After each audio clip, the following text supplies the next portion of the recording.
Jadi Mister, kalau aku cari keamanan, butuh dijaga, butuh sejahtera ya, cari di Malaysia aja.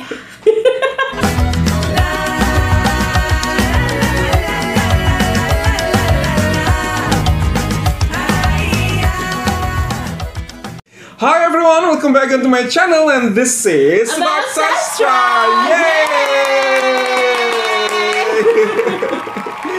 Okay everyone, thank you so much for clicking this video untuk stop by to watch us, and today I'm not alone. Hai Antika. Hai Mistika, gimana kabar? Alhamdulillah baik Mister. Okay everyone, now we are going to have one video to be reacted, Mistika. Yes. And today this video is going to be about bagaimana pengalaman seorang TKI, tenaga kerja Indonesia yang sudah bekerja lama di Malaysia, and finally he decide to come back home. Wow. Kemudian orang-orang kampungnya pasti dong akan bertanya-tanya, gimana dong? Pasti kan orang-orang Pasti, Indonesia seperti itu kan? iya. Gimana di Malaysia? Pengalamannya di mana gitu? Pekerja apa? Gaji Benar, berapa? Bla bla bla. benar. Nah, ini ada salah satu pengalaman daripada mantan TKI, dan judul videonya adalah cerita tentang Malaysia kepada orang-orang di kampung. Wow. Wah, aku penasaran kira-kira beliau akan bercerita tentang apa saja sih tentang Malaysia ke orang-orang di kampungnya. Apakah hal-hal yang menarik atau seperti apa? Kita coba cari tahu, Mistika. Everyone, without any further ado, here we go. 1, 2, 3. Assalamualaikum warahmatullahi wabarakatuh. Salam sejahtera. Waalaikumsalam, Abang. Buat kita semua dimanapun Anda berada ya. Oh my god, I miss that sound. Ayam berkokok. Kembali menceritakan hal-hal yang lucu tapi seru ya Lur ya. Sebab rasa ingin Seru tahu tuh serono. orang-orang kampung itu sangat besar. Betul. Biasanya itu orang-orang kampung gini Lur, tanyanya, emang kamu kerja apa sih di Malaysia? Itu kan. Saya jawab, saya kerja di kebun. Kebun apa? Kebun nanas, Tom. Saya bilang gitu. Di sana itu untuk hasil tani alhamdulillah jauh lebih stabil. Kenapa saya bilang lebih stabil? Sebab harga jualnya itu normal. Misalkan harga nanas 1 biji yang grade E itu nanas madu 2,5 ringgit. Jadi sampai kapanpun harga itu tidak akan pernah turun. Wow. Naik iya, tapi kalau turun tidak mau. That's amazing. Terus ada yang tanya lagi, terus kalau tingkat keamanan gimana di Malaysia? Kalau tingkat keamanan alhamdulillah luar biasa ya. Contoh seperti kita meletakkan kendaraan saja. Misal kata meletakkan motor itu tidak perlu dimasukkan rumah, saya bilang. Jadi kalau di Malaysia itu letak motor itu cukup di luar rumah saja, yang penting dikunci. Tapi kadang saya sendiri itu lupa kunci motor itu selalu ada di motor itu, tapi alhamdulillah sampai sekarang tetap aman. Jadi kebiasaan orang di kampung saya itu meletakkan kendaraan baik sepeda motor maupun kereta itu di dalam rumah Lur. Yes. Yang punya kereta itu dibuatkan rumah khusus khas. Yang Betul sekali. Masuk, Ada pintu. Digembok, Digembok, ya. dikunci. Memang dimasukkan ke dalam bilik lah ya. Betul, motor juga dimasukin ke dalam rumah. Nah, bukan berarti kamu saja ini tidak aman, tapi untuk lebih safety keamanan. Safety sayang. Tidak. Safety. Safety. Sampai sekarang ini memang gitulah ya. Saya sendiri yang merasakan.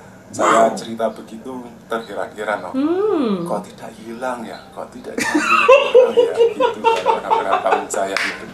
It's amazing. Malaysia itu kalau kita kerja 1 hari itu misalkan buat makan saja ya, buat makan itu ibarat kata bisa terpenuhi 1 minggu loh. Mereka heran lah, kok bisa apa barang-barangan di sana harganya murah. Dan Kerja 1 hari bisa makan 1 minggu. kalau untuk barang-barangan keperluan kita sehari-hari sebetulnya lebih kurang sama dengan Indonesia ya. Sebab istri saya kan buka gede runcit kecil-kecilan, jadi saya tahulah membandingkan antara harga barang-barangan di Indonesia dengan harga barang-barangan di Malaysia. Intinya kerja 1 hari cukup buat makan 1 minggu. Kalau orang kampung ini kan istilahnya masak sendiri ya Lur ya. Masak sendiri, terkadang kalau ada sayuran di kebun itu, daun-daunan itu dipetik, dibawa balik, That's orang disayur kampung. dan lain sebagainya. Seperti chili itu terkadang kita tanam sendiri, itu yang saya maksudkan. Bukan masalah gajinya besar sekali atau tidak. Dan yang membuat saya senang, orang-orang kampung saya ini lebih open minded, itu rasa ingin tahu dan cari tahunya langsung tanya kepada orang yang merantau di Malaysia. Jadi cari tahunya di sosial media. Jadi teruntuk orang-orang kampung saya ini senang untuk mengasih tahu jalur mereka, tidak banyak bantahan istilahnya.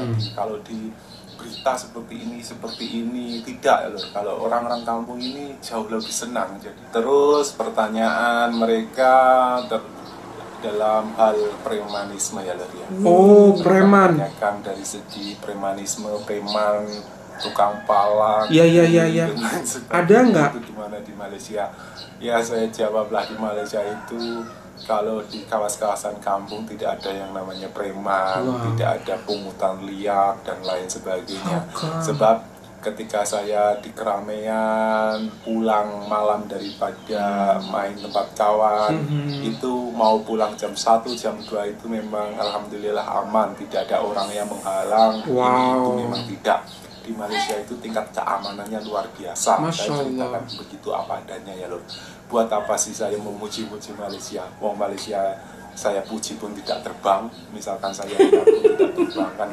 That's right. Jadi ketika orang-orang kampung itu bertanya, saya pasti menjelaskan dengan yang sangat jelas-jelasnya, dan saya jelaskan seakurat mungkin. Intinya buat edukasi, buat contoh, kita ambil yang baik ya lho ya. That's right. Jangan jadi agree with you. Masalah itu jadi ribut atau jadi ribet. Sesuatu yang bagus kan baik sekali kalau kita buat contoh, bukan buat iri hati. I love him. I love his statement. Untuk saling menjajah. Jangan, betul sekali.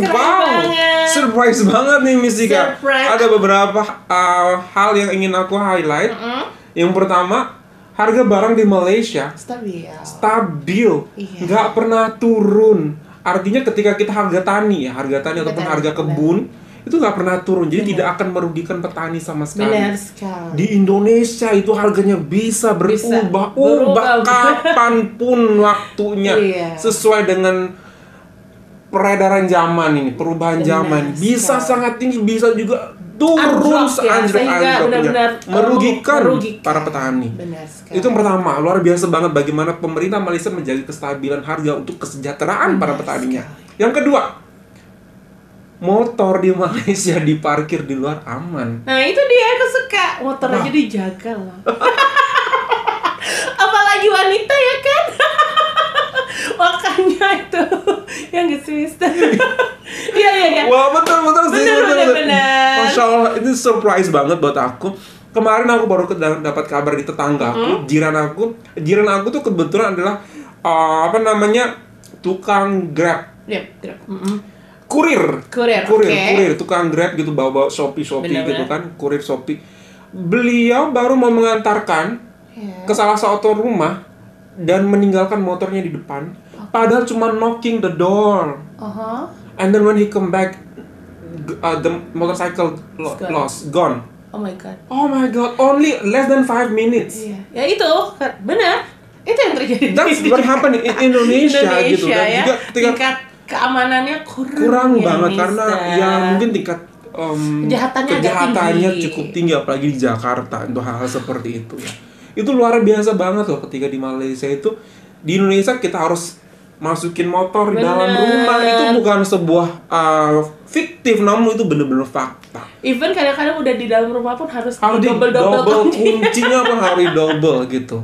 Bayangkan kalau malam kita udah masukin tuh motor ke dalam rumah, kemudian kita gembok pintunya, kita kunci double juga motornya. Pagi kita juga harus keluarin. Cukup merepotkan seperti itu. Karena memang tingkat keamanannya kurang di sini.